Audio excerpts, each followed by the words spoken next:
15 years to the day, Game of Thrones hit the air, and I wouldn't be underselling it to say it changed the game. I remember the week running up to the show's release, I was hearing the standard buzz for a big budgeted gamble coming to screen, based on a bunch of books I have never heard of, by a guy who thought J.R.R. Tolkien's name looked cool and followed suit. I just watched the show because I needed something new to watch. April was when most shows started to wind down. You know, those shows that would have 20 episode seasons and run from September to May. I was about 20, finishing my first year at university. This show landed at the perfect time. I loved Lord of the Rings. They were a fundamental part of my teenage years, and I wanted that medieval fantasy itch scratched, and this looked like the show to do that.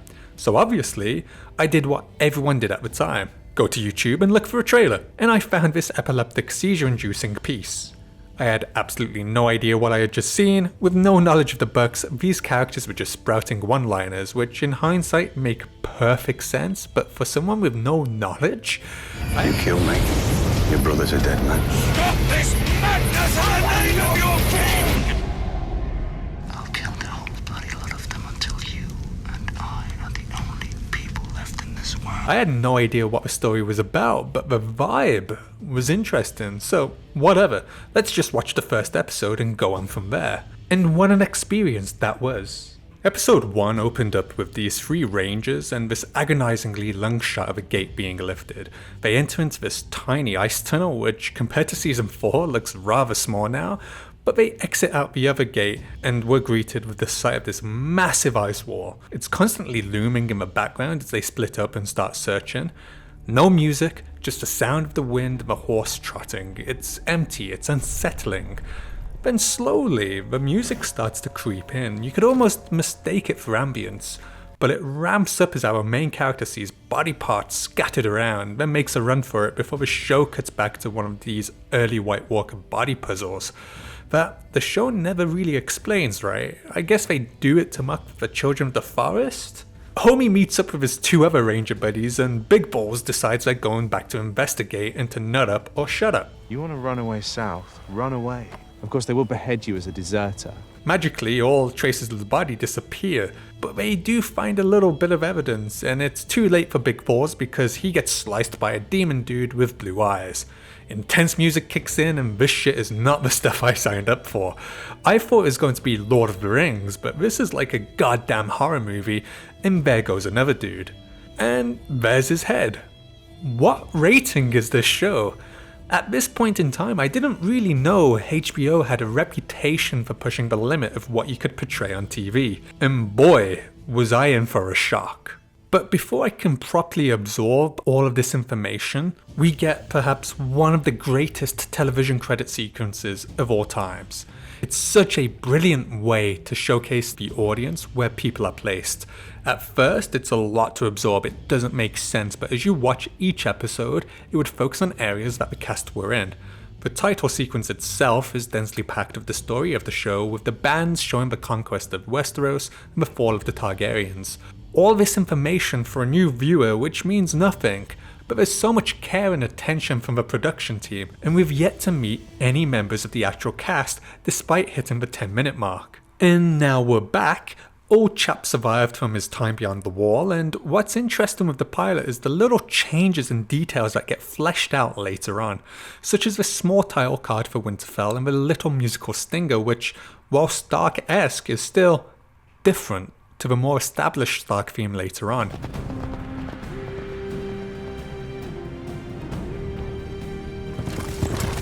What I think the show does excellently is showcasing the Starks, because in these short scenes you establish so much about the characters with very little dialogue. We know Sansa's great at the more ladylike activities, Arya's in the shadow of her sister but has interesting activities elsewhere. The awkwardness with Jon and Cat. Jon is related but there's a coldness between them. Ned is stern and has little sympathy for the young, no time to enjoy your childhood. Ned dispenses justice on the Night Watch runaway, and we get a little lore drop about the White Walkers being gone for thousands of years. But again, it reaffirms Ned's character that he who passes the sentence should swing the sword. This is followed up by the discovery of the direwolves, and it sort of makes me sad that we never really get to see a direwolf as big as this. Like, look at the size of this thing's head, it's bigger than Ned's. Anyway, all of the direwolves get divvied out to each child, and it's established Jon Snow is the runt of the litter. In the space of 9 minutes, we've established the Stark clan. It's done through a mixture of dialogue but also positioning. We know Theon isn't a Stark due to how he reacts, but also in the dialogue, we know that Jon's position is higher than Theon's in terms of his proximity to the family. But Theon also treats him with a little less respect. Robb is Ned's heir. He is behind Ned in line, followed by Bran and in a sense Jon. This is established in the wide shot The Execution, and reaffirmed when Theon tries to kill the direwolves. Put away your blade. I take orders from your father, not you. Ned is referred to as father by the Stark children, but as Lord Stark by Jon. Please, father. I'm sorry, Bran. Lord Stark. When Jon references to Ned with Bran, it's always father, not your father. Go on.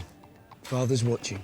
Father will know if you do. The absence of the your or anything else to denote belonging allows us as the audience to understand it's both their fathers. This is reaffirmed when Jon refers to Catelyn as your mother.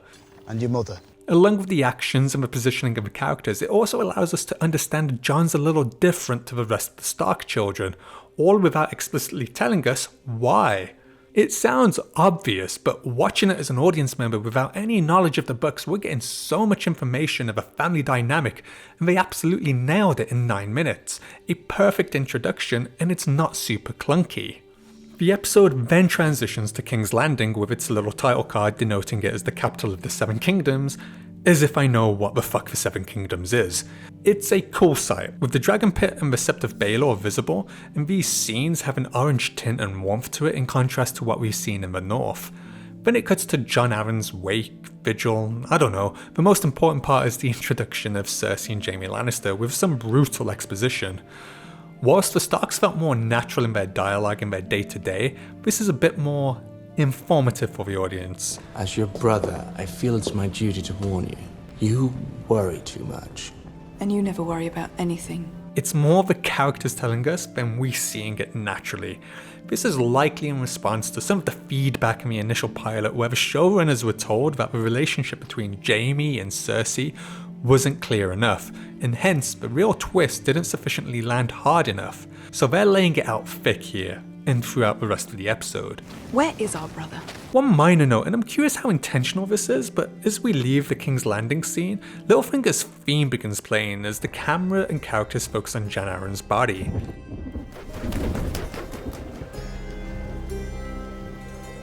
Before we cut back to Winterfell with the Raven's message, or at least the theme I always associate with Littlefinger and his Chaos is Aladdin monologue, this would be such a great little Easter egg if that's the intention. Ned and Kat's follow-up scene does tread that fine line between exposition and natural sounding dialogue. They just about manage it in my opinion, as we learn that both of them have different gods, that Kat has 5 children and well, Jon ain't one of them. Kat informs Ned that the king is coming north, and they avoid outright mentioning what it's for.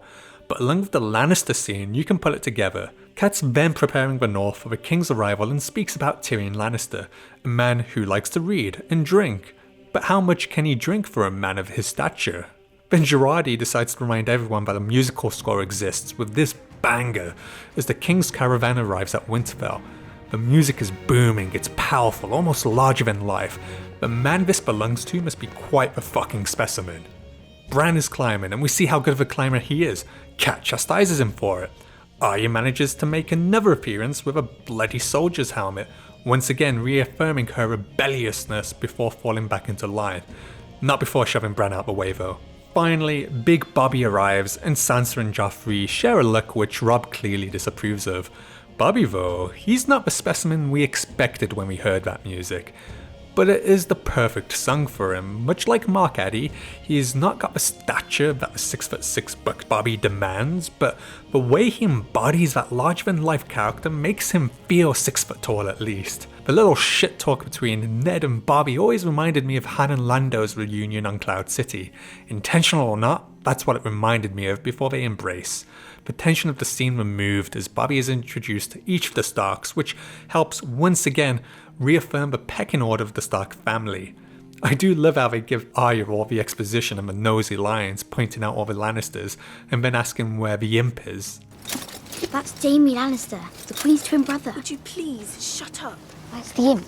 Tension once again re-arises when Bobby wishes to go to the crypts to pay his respects, and Cersei says that should wait, which Bobby ignores and calls for Ned.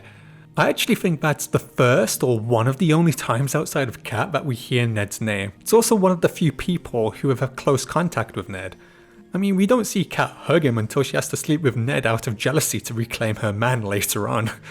Bobby came hunting for whores and to bring back a wolf, it seems. Or are they the same thing? Down in the crypts, Bobby informs Ned of his intentions to make him Hand of the King, whilst also dumping more exposition about how he was supposed to be married Ned's sister, but instead he'll marry his son to Ned's daughter and bind their houses. Now this scene is actually always one that sticks out to me when editing. It's a dark scene, so I understand the footage might look grainy and not the best, but if you watch closely, Ned's face looks notably more slimmer. It actually looks longer compared to the other shots. So when I found out that this was one of the scenes that survived the original 2009 version of the pilot, it made a lot more sense. Another scene that suffers from early pilot syndrome is Tyrion's introduction.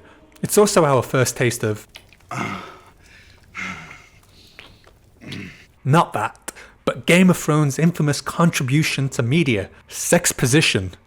We finally get to meet Tyrion, who's been alluded to multiple times, and once again his relationship is made abundantly clear.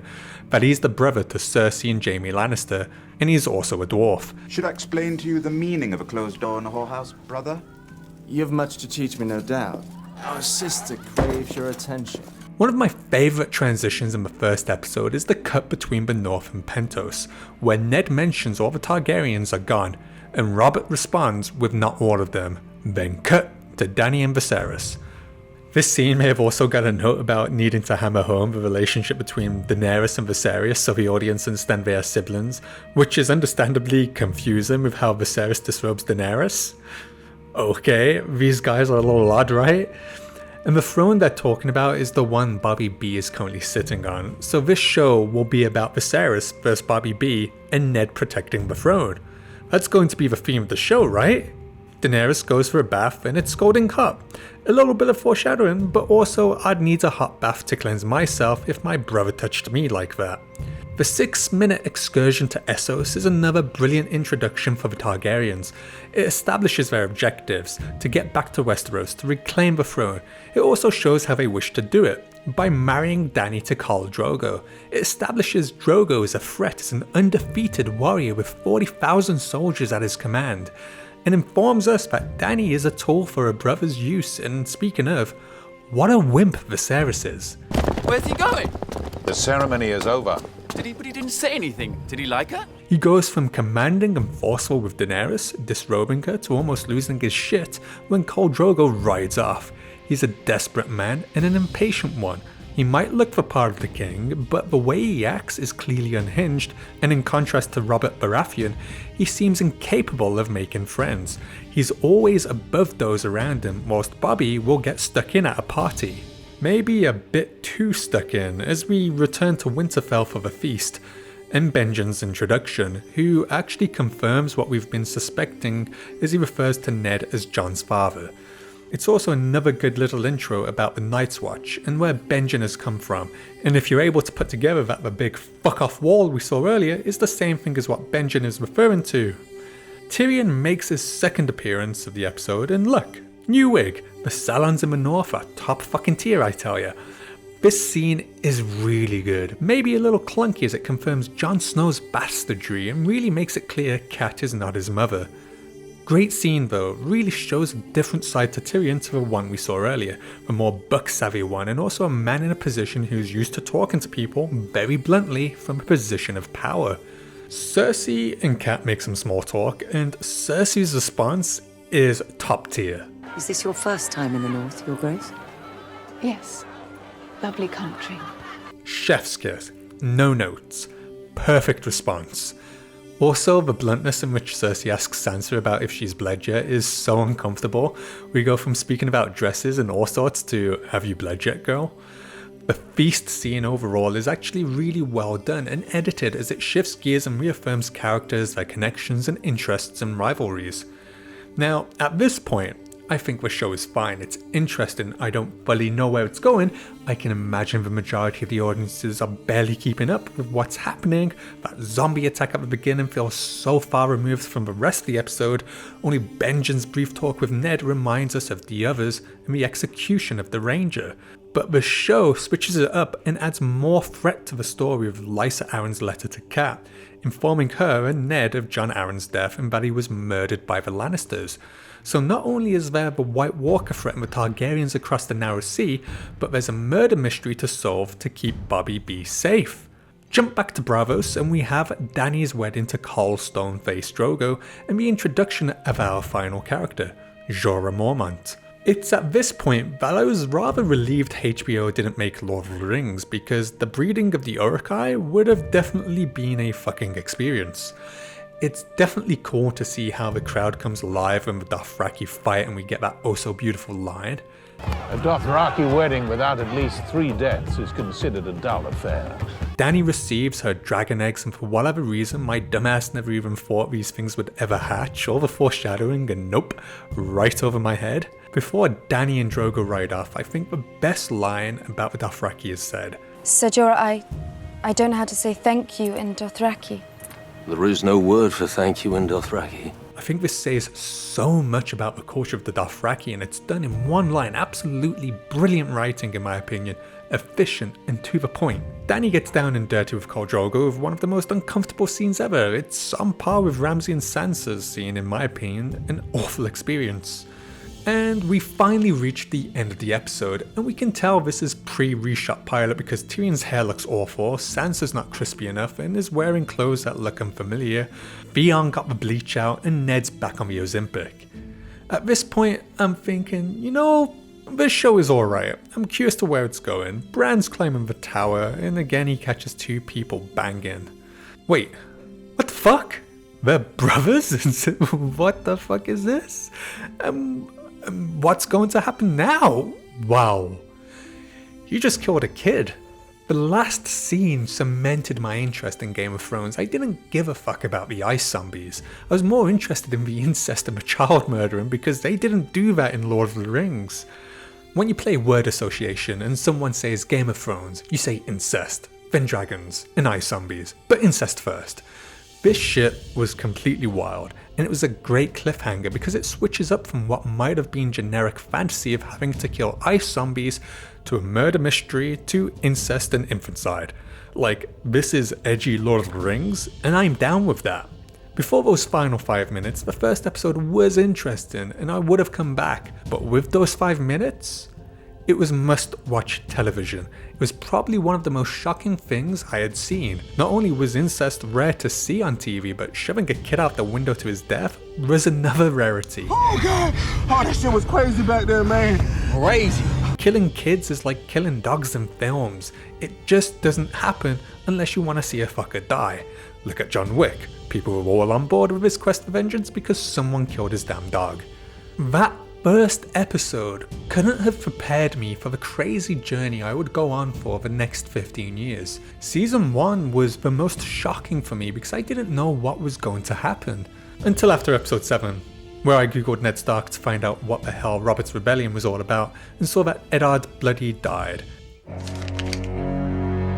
Kids, won't you step outside for a second? And well, I fell down the rabbit hole.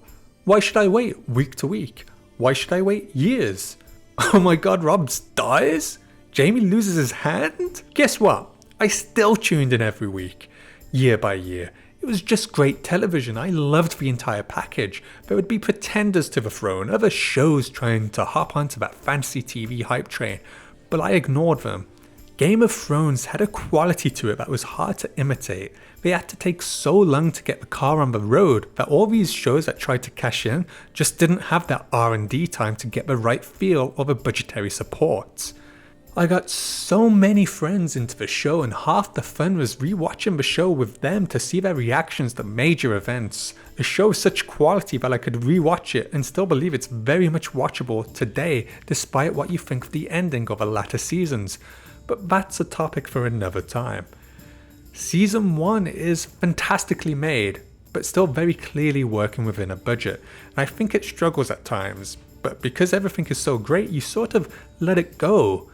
Plenty of scenes of just talking in rooms to cut down on other casts. The actors, whilst great, were small names, the most popular of which being Sean Bean, who, whilst having been in some major films, I wouldn't class as an A-lister, a leading man in film, but someone very dependable and very good.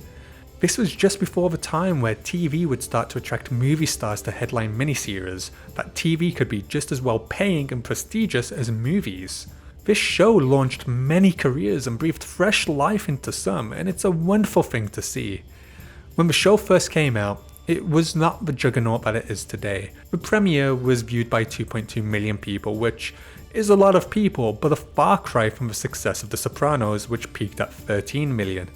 But Game of Thrones, despite airing in a time of uncertainty with Netflix beginning to flex its muscles and expand, YouTube being another source of entertainment, would increase its ratings season after season until it peaked at 13.6 million viewers for its finale.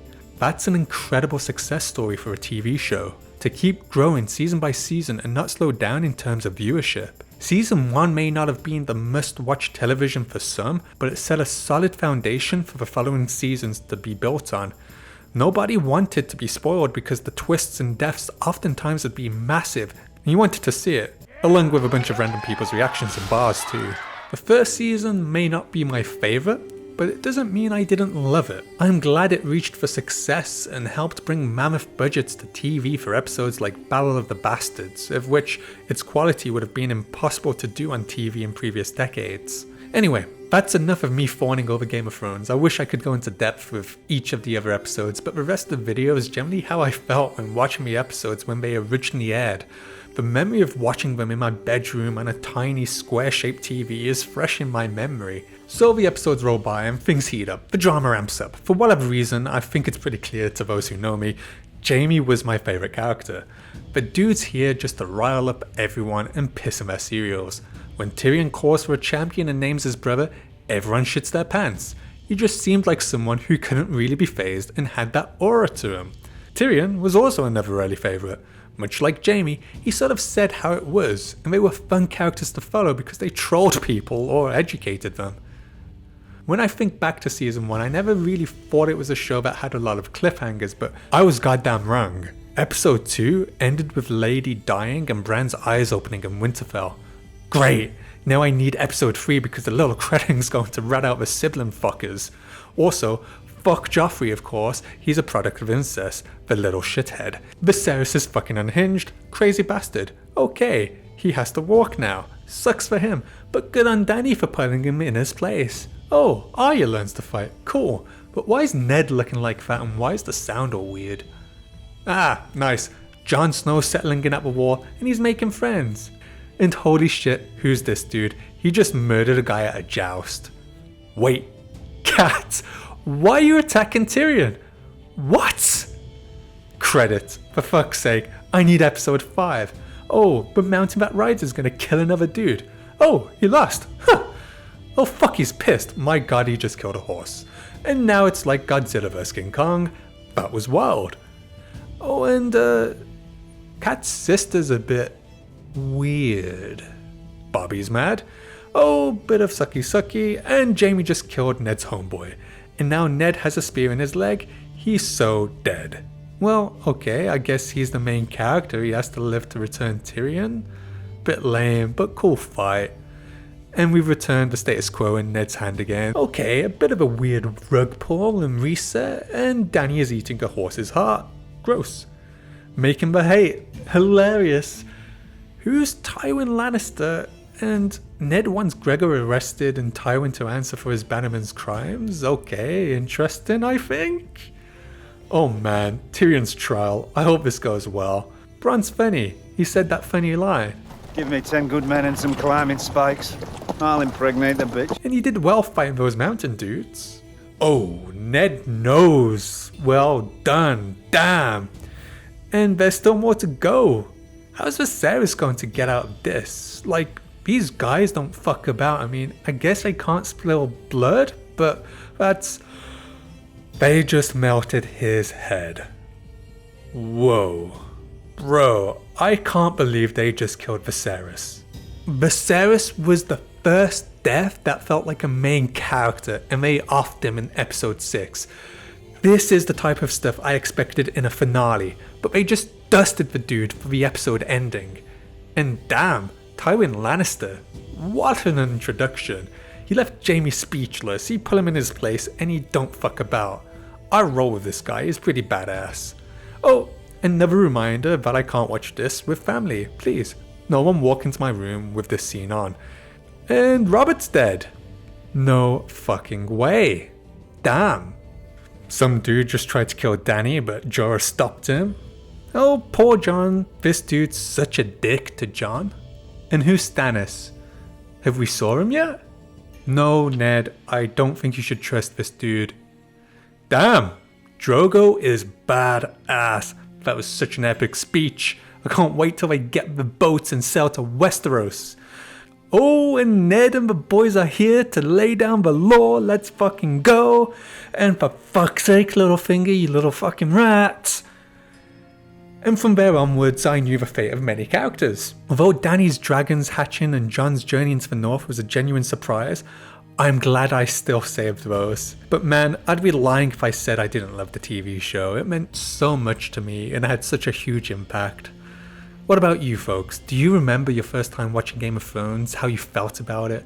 Was you in that first wave back in April 2011? I think it's just so hard these days for a show to replicate what it did due to the changing system of how people consume media, with streaming now a huge contender. Anyway, thanks for watching.